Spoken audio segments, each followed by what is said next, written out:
Madame, Messieurs, Assalamu alaikum wa rahmatullahi ta'ala wa barakatuhu. Merci de suivre votre journal de ce 21 Muharram 1443 Hégire, les dominantes de l'actualité. Le directeur général du groupe Al-Bayan a procédé samedi à l'inauguration de la station relais de Radio Al-Bayan dans la région de Landénié-Duabla. C'était à la grande mosquée d'Abengourou. La fréquence de cette localité est 97.5. L'artiste ivoirien Alpha Blondy est reçu par le ministre de la Réconciliation nationale et de la Cohésion sociale. Les deux personnalités ont partagé leur vision sur la réconciliation des Ivoiriens. À l'international, plusieurs pays dont la France, les États-Unis et l'Organisation de la coopération islamique viennent de prendre part à un sommet sur le retour de l'Irak dans l'arène politique internationale.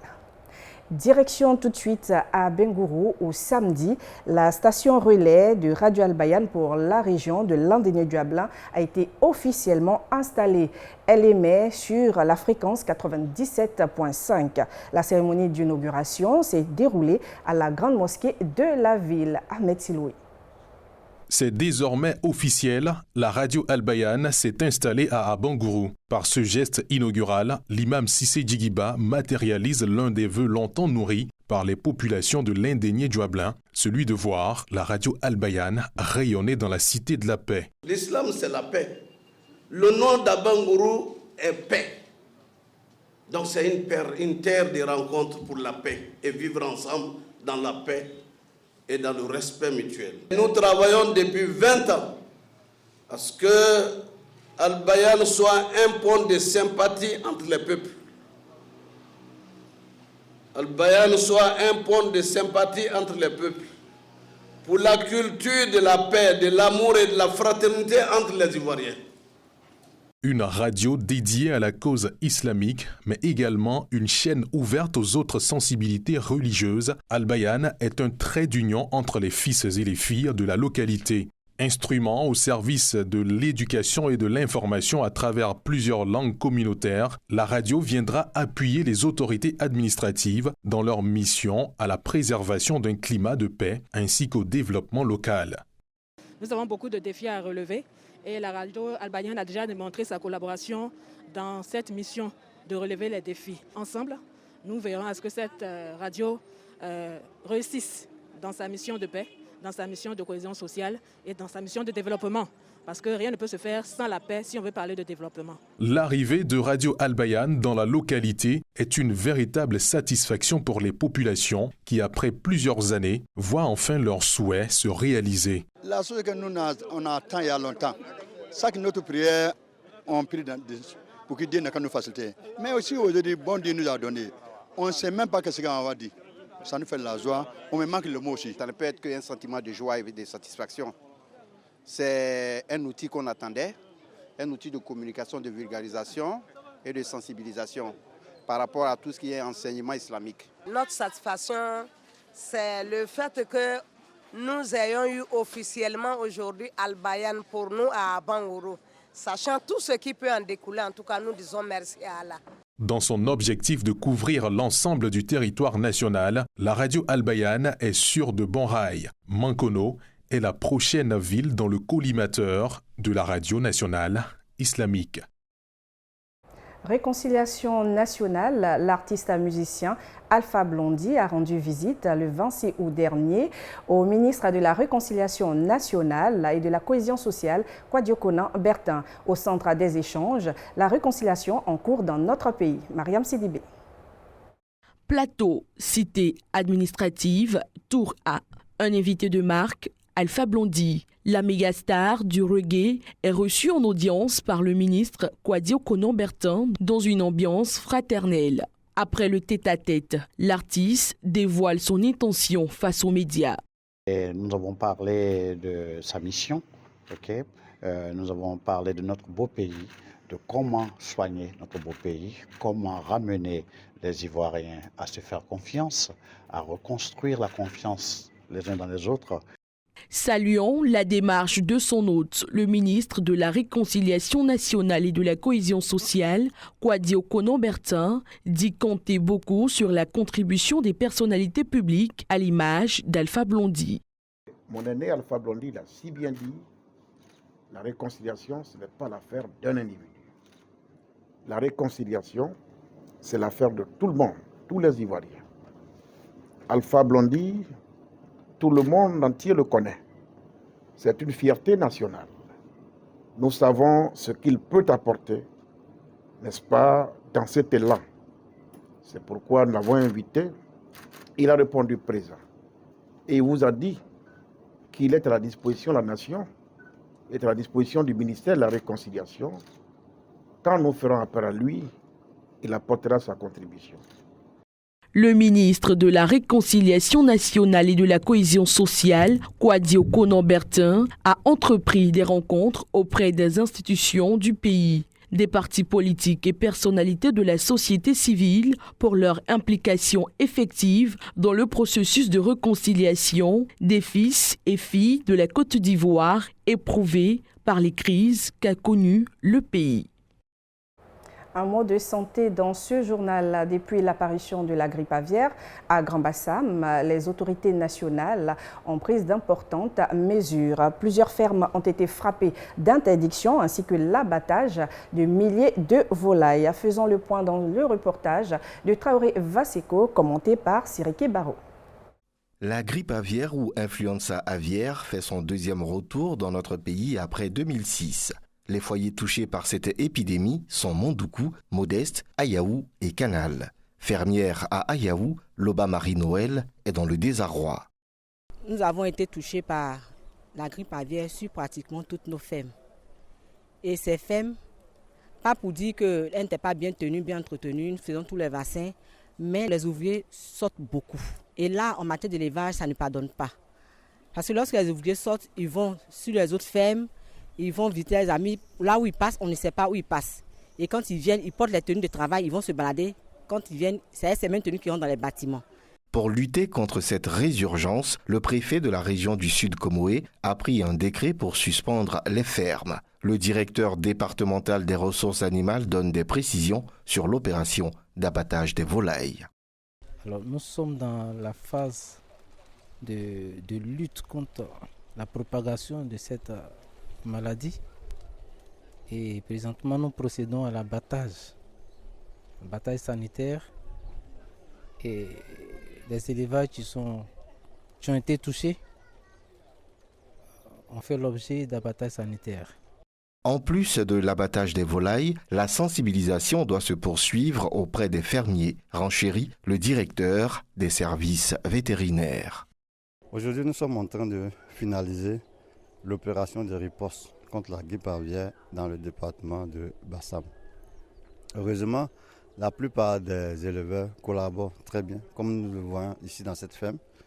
Donc nous demandons aux éleveurs encore qui sont passés inaperçus, ou bien qu'on n'a pas pu détecter. Nous sommes dans la dernière phase et qu'il faut impérativement se montrer. Il ne faut pas abattre les animaux et puis les ramener dans des zones saines. Aujourd'hui, nous sommes dans le foyer, nous devons abattre tous les animaux pour protéger toute la filière. Près de 200 000 volailles ont été abattues après la visite sanitaire du service vétérinaire. Objectif, éradiquer l'épidémie et débarrasser la Côte d'Ivoire de toutes sortes de maladies animales. D'ailleurs, les fermiers se sont engagés à s'inscrire dans cette bataille. Nouveau plan de circulation à Marcory, il a été mis en place par l'autorité de la mobilité urbaine en collaboration avec la mairie. Une mesure visant à réduire les embouteillages dans cette commune, mais qui ne rencontre pas toujours l'assentiment des usagers. Yacoub Koné en a fait le constat. À Marcory, cette scène est l'une des plus fréquentes depuis quelques semaines. Chaude dispute entre policiers et automobilistes. Ces derniers sont interdits d'emprunter certaines rues, conformément au nouveau plan de circulation dans la commune, en vigueur depuis le 12 août dernier. Pour venir à bout de l'esprit rebelle de certains d'entre eux, ces pneus usagés et briques prêtent main forte à la police de la circulation. Aujourd'hui, on ne peut que partir de la place Henriette Konan-Bédier vers INJS, vers la clinique Farah. Donc ça, c'est le premier sens unique. Le deuxième sens unique, c'est la voie principale de ce qu'on appelle le boulevard du Gabon, qui part donc de Konanko vers le marché de Marcory. A été mise à sens unique pour permettre d'avoir une espèce de grande boucle pour pouvoir permettre aux gens de mieux circuler. Et puis nous avons utilisé donc 2 voies internes de quartier pour permettre de rattraper assez vite l'une ou l'autre des voies. Réduire les bouchons dans la commune et réduire par ricochet le coût du déplacement en carburant et en temps, c'est l'objectif de cette décision de l'autorité de la mobilité urbaine dans le Grand Abidjan, à Muga. Si elle fait des heureux, elle engendre par contre colère chez d'autres bénéficiaires, surtout les conducteurs des véhicules de transport en commun. Sinon, il y a les voies qu'on peut faire, mais la voie principale, ça, là, on ne doit pas faire ça sans interdit. C'est une voie principale qui est à Makori. Sinon, il y a les petites voies qu'on peut faire, mais la voie principale, là, c'est pas bon. Ça va juste un peu de Makori, là. Parce qu'il y a un certain là. Quand on dit Makori, nous ne venons pas. Quand on vient, on est obligé de rentrer à gauche pour aller sortir par Hibiscus, pour aller Sainte-Thérèse. Ça ne nous arrange pas. Bon, quand on prend tout droit, il y a des clients qui montent pour descendre. Donc on arrive à s'en sortir un peu. Mais avec ça là, c'est difficile. Plus pas les clients qui descendent sans commercial, c'est plus beaucoup même que là. Justement, le quartier centre commercial se trouve désormais contourné par les taxis. Pour allier d'autres quartiers, les habitants n'ont autre choix que de parcourir quelques mètres à pied. Les personnes qui habitent dans la cité à côté sortaient pour aller vers Sainte-Thérèse, Konakoro, tout ça et autres, ils emportaient facilement ici pour descendre. Aujourd'hui, vu la situation est dans un seul sens, ils sont obligés de contourner de l'autre côté. Avant, à 100 francs, ils sont descendus à Sainte-Thérèse, à Konakoro. Désormais, pour la petite distance qui était payée à 100 francs, on est obligé de payer à un montant de 200, puisque les gens font le grand tour. Ce nouveau plan de circulation va s'appliquer à toutes les communes d'Abidjan. Il se présente comme une solution visant à combattre les embouteillages dans la capitale économique ivoirienne. Page épreuve de cette édition, le rappel à Dieu vendredi de Adja Koulibaly Orokia, épouse de feu Lanzeni Poto Koulibaly, ancien président de la Cour suprême.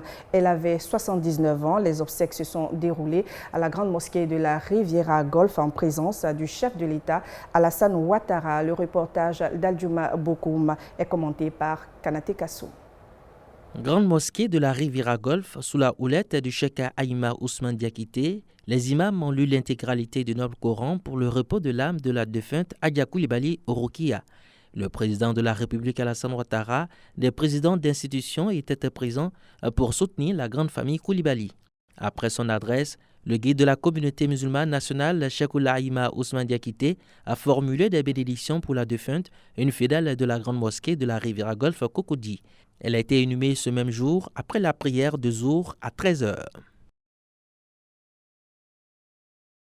La capitale irakienne Bagdad a accueilli samedi le sommet sur la coopération et le partenariat. Cette rencontre qui marque le retour de l'Irak sur l'échiquier politique national et international a enregistré la participation de plusieurs pays et celle de 2 organismes dont l'Organisation de la coopération islamique. Des détails avec Diomondé Bouaké. Isolé pendant 18 ans de crise, l'Irak marque enfin son retour sur la scène politique régionale et internationale à travers la conférence de Bagdad pour la coopération et le partenariat. Dans la déclaration finale de la conférence, les pays participants ont renforcé leur soutien aux efforts du gouvernement irakien pour renforcer les institutions de l'État conformément aux mécanismes constitutionnels et organiser des élections législatives sous supervision internationale. Ils ont par ailleurs souligné la nécessité d'unifier les efforts régionaux et internationaux d'une manière qui reflète positivement la stabilité et la sécurité de la région. Le communiqué a ajouté que les participants se sont félicités des efforts diplomatiques inlassables de l'Irak pour parvenir à un terrain d'entente avec l'environnement régional et international afin de renforcer les partenariats politiques, économiques et sécuritaires. Et c'est la fin de cette édition. Merci de votre aimable attention. Bonne suite du programme sur votre chaîne. Wassalamu alaikum wa rahmatullahi ta'ala wa barakatuh.